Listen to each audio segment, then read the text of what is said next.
Open the glove box.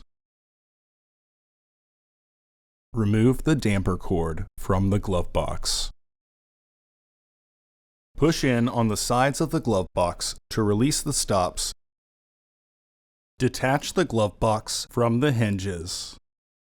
Pinch the tabs on the side of the housing and remove the housing door.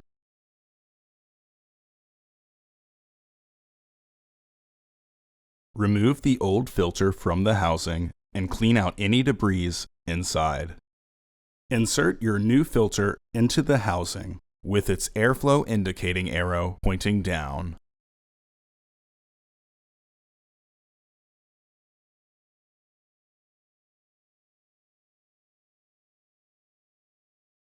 Reinstall the housing door.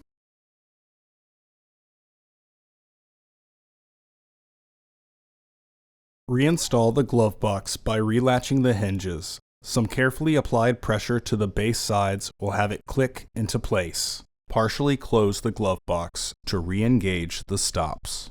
Reinstall the damper cord.